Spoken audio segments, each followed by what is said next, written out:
हिंदू धर्म ग्रंथों में हर एकादशी का अपना अलग महत्व बताया गया है। इन्हीं अलग अलग विशेषताओं के कारण इनके नाम भी भिन्न भिन्न रखे गए हैं। प्रत्येक वर्ष में 24 एकादशियां होती हैं। मल मास की एकादशियों को मिलाकर इनकी संख्या 26 हो जाती है। इन्हीं एकादशियों में एक एकादशी आषाढ़ मास के कृष्ण पक्ष की एकादशी, जिसे योगिनी एकादशी कहते हैं। योगिनी एकादशी का उपवास रखने से समस्त पापों का नाश होता है तथा इस लोक में भोग और परलोक मुक्ति भी मिलती है।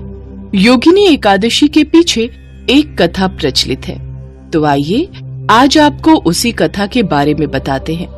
बहुत समय पहले की बात है। कुबेर नाम का एक राजा अलकापुरी नाम की नगरी में राज्य करता था। वह एक शिव भक्त था। उनका हेममाली नामक एक यक्ष सेवक था, जो प्रतिदिन शिव जी की पूजा के लिए फूल लाया करता था और कुबेर को प्रदान करता था। हेममाली निष्ठा पूर्वक अपने स्वामी की पूजा करता था। उसके काम से कुबेर भी बहुत प्रसन्न रहते थे। वाह हेममाली, तुम प्रतिदिन इतने ताजा और सुगंधित पुष्प पूजा के लिए चुनकर लाते हो।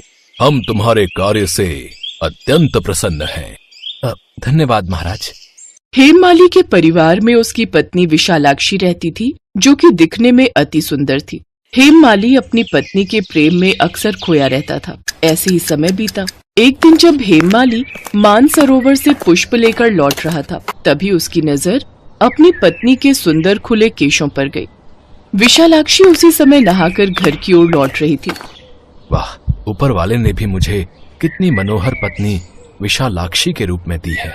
जी चाहता है अभी सब कुछ छोड़कर इसके पास चला जाऊं। फिर हेममाली ने वैसा ही किया। कामासक्त होने के कारण वो पुष्पों को रखकर अपनी स्त्री के साथ रमण करने लगा। इस भोग विलास में दोपहर हो गई। उधर राजमहल में कुबेर हेममाली की राह देख रहा था, लेकिन दोपहर होने तक भी जब वो नहीं आया, तो क्रोध पूर्वक राजा कुबेर ने अपने सेवकों को कहा, सैनिकों, तुम लोग जाकर पता लगाओ कि हेममाली अभी तक पुष्प लेकर क्यों नहीं आया। आखिर आज उसे इतना समय क्यों लग रहा है। जो आज्ञा महाराज। जब सेवक उसकी तलाश में गए तो वहां का नजारा देख वो हैरान रह गए। वो जल्दी से राजमहल लौटे और राजन से कहा, हे राजन, वो हेममाली तो अपनी स्त्री के साथ रमण कर रहा है। क्या उसका इतना दुस्साहस? हम इतनी देर से उसकी प्रतीक्षा कर रहे हैं और वो वहां। सैनिकों, हेममाली को जल्द से जल्द हमारे समक्ष पेश किया जाए। सैनिक आदेश मिलते ही हेममाली के घर पहुंचे और उसे पकड़ कर ले आए। डर से कांपता हुआ हेममाली राजा के सामने उपस्थित हुआ। वो हाथ जोड़कर खड़ा हुआ और थरथराते हुए कांपने लगा। मुझे क्षमा कर दे महाराज, क्षमा कर दे। उसे देखकर कुबेर को अत्यंत क्रोध आया और वो बोले, हे अधर्मी, तूने मेरे परम पूजनीय देवों के भी देव भगवान शिवजी का अपमान किया है। तुमने ईश्वर भक्ति के बजाय कामासक्त को प्राथमिकता दी है। इसलिए मैं तुझे श्राप देता हूं कि इसी समय तुम्हारा पतन हो जाए, तेरा सारा शरीर कोढ़ से ग्रसित हो जाए, तू अपनी पत्नी से अलग हो जाए, तू स्त्री के वियोग में तड़पे और पृथ्वी लोक में जाकर कोढ़ी का जीवन व्यतीत करे। नहीं महाराज, मुझे मेरी भूल के लिए क्षमा करें। मुझे ऐसी कठोर सजा ना दे महाराज। लेकिन राजा ने उसकी एक नहीं सुनी। राजा कुबेर के श्राप से वह उसी क्षण स्वर्ग से पृथ्वी पर आ गिरा और कोढ़ी हो गया। उसकी स्त्री भी उससे बिछड़ गई। पृथ्वी लोक पे आकर उसने अनेक भयंकर कष्ट भोगे। वो कई सालों तक जंगलों में भटकता रहा, भूख प्यास से व्याकुल रहा, किंतु शिव की कृपा से उसकी बुद्धि मलिन न हुई और उसे पूर्व जन्म की भी सुध रही। अनेक कष्टों को भोगता हुआ तथा अपने पूर्व जन्म के कुकर्मों को याद करता हुआ वह हिमालय पर्वत की तरफ चल पड़ा। चलते चलते वह मार्कंडेय ऋषि के आश्रम में जा पहुंचा। वह ऋषि अत्यंत वृद्ध तपस्वी थे। वह दूसरे ब्रह्मा के समान प्रतीत हो रहे थे और उनका वह आश्रम ब्रह्मा की सभा के समान शोभा दे रहा था। ऋषि को देखकर हेममाली वहां गया और उन्हें प्रणाम करके उनके चरणों में गिर पड़ा। हेममाली को देखकर मार्कंडेय ऋषि ने कहा, तूने कौन से निकृष्ट कर्म किए हैं जिससे तू कोढ़ी हुआ और भयानक कष्ट भोग रहा है? हे मुनि श्रेष्ठ, मैं राजा कुबेर का अनुचर था। मेरा नाम हेममाली है। मैं प्रतिदिन मानसरोवर से फूल लाकर शिव पूजा के समय कुबेर को दिया करता था। एक दिन पत्नी सहवास के सुख में फंस जाने के कारण मुझे समय का ज्ञान ही नहीं रहा और दोपहर तक पुष्प ना पहुंचा सका। तब उन्होंने मुझे श्राप दिया कि तू अपनी स्त्री का वियोग और पृथ्वी लोक में जाकर कोढ़ी बनकर दुख भोगेगा। इसी कारण मैं कोढ़ी हो गया हूँ तथा पृथ्वी पर आकर भयंकर कष्ट भोग रहा हूँ।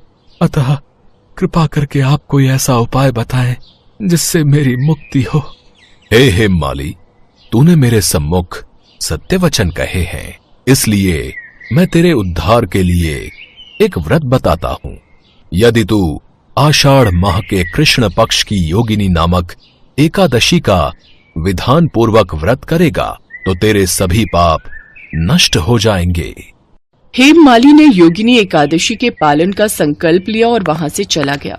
फिर आषाढ़ माह के कृष्ण पक्ष को उसने योगिनी एकादशी का व्रत श्रद्धा पूर्वक और नियम पूर्वक पालन किया। उस व्रत के प्रभाव से वो पूरी तरह कोढ़ मुक्त हो गया। अपने निरोगी शरीर को प्राप्त करके वो वापस अपनी नगरी अलकापुरी लौट गया और अपनी पत्नी के साथ सुख पूर्वक रहने लगा। ऐसी मान्यता है कि इस योगिनी एकादशी की कथा का फल 88,000 ब्राह्मणों को भोजन कराने के बराबर है। इसके व्रत से सभी पाप नष्ट हो जाते हैं और अंत में मोक्ष प्राप्त करके प्राणी स्वर्ग का अधिकारी बनता है। योगिनी एकादशी व्रत के दिन सुबह स्नान करने के बाद भगवान विष्णु और माता लक्ष्मी को पीले आसन पर स्थापित करें। फल, फूल, माला, रोली, चंदन और अक्षत लेकर विधिवत भगवान की पूजा अर्चना करें। भगवान को लाल और पीले फूल अत्यधिक प्रिय हैं। सच्ची श्रद्धा और लगन से भगवान विष्णु और माता लक्ष्मी की पूजा करने से जीवन में सकारात्मक ऊर्जा का संचार होता है। माता लक्ष्मी की कृपा से धन भंडार भरता है, लोगों का स्वास्थ्य उत्तम होता है, आर्थिक तंगी से छुटकारा मिलता है। गृह कलेश और दुख दरिद्रता से बचने के लिए योगिनी एकादशी का व्रत किया जाता है। योगिनी एकादशी का व्रत पूर्ण करने के उपरांत गरीबों को दान देने से यश और कीर्ति में वृद्धि होती है।